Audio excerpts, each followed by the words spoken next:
40 سال کے سفر میں داتا صاحب لکھتے میری ایک بھی نماز قضا نہیں ہوئی، ایک بھی جمعہ قضا نہیں ہوا۔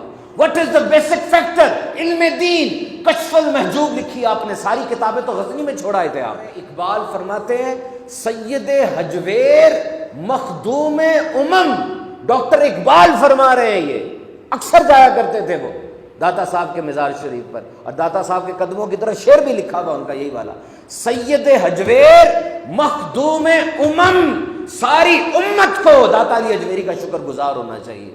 اور فرما رہے ہیں کہ پنجاب کی سرزمین پر اسلام کے اس بیج کو بونے والے داتا صاحب ہیں، اور یہاں پر کتنی بڑی بڑی ہستیاں کہہ رہی، کون نہیں آیا اس در پر؟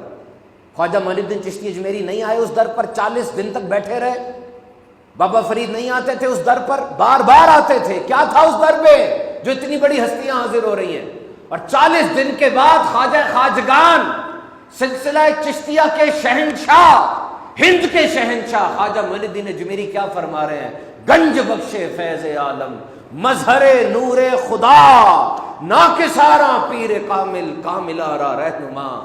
ناقصوں کے تو پیر ہیں آپ، لیکن کاملوں کے بھی آپ رہنما ہیں۔ بتائیے کون کہہ رہا ہے؟ یہ کہنے والے کی زبان ہوتی ہے نا، سٹیٹس ہوتا ہے ایک۔ تو پہلی خوبی داتا صاحب کی کیا ہے؟ آپ سید ہیں، نجیب الطرفین، اماں جان کی طرف سے حسینی سادات میں سے ہے، والد صاحب کی طرف سے حسنی سید ہیں، دونوں کی آپ کو برکتیں حاصل ہیں۔ اور یاد رکھو سید انسان کبھی اپنی کوشش سے نہیں ہوتا، this is by not by choice, this is something blessed, this is something bestowed, آپ کو مل گیا۔ اب جو سید ہے اس کا احترام اور اعتزاز یہ ضروری ہے۔ داتا صاحب نے پورے نون عالم اسلام کا سفر فرمایا، آذربائیجان، طبرستان، شام، عراق، بغداد، 40 سال تک سفر کیا۔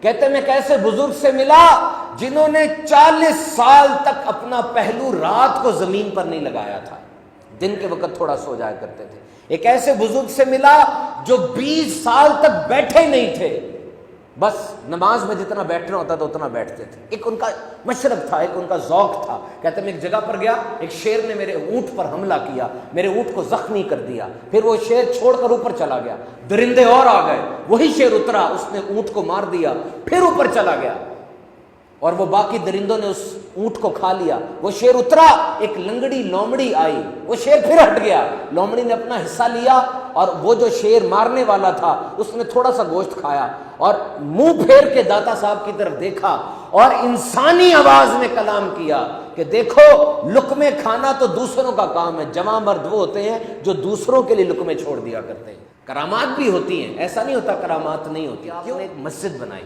اس مسجد کا جو رخ تھا وہ قدر جنوب کی طرف تھا۔ علماء کو تشویش ہوئی، آپ نے علماء کو اپنے پیچھے بلا لیا، ایک نماز ادا کی، اور نماز کے بعد کہا آپ لوگوں کو قبلے کے حوالے سے تشویش ہے، وہ سامنے دیکھے۔ انہوں نے سامنے دیکھا، سامنے خانہ کعبہ نظر آ گیا۔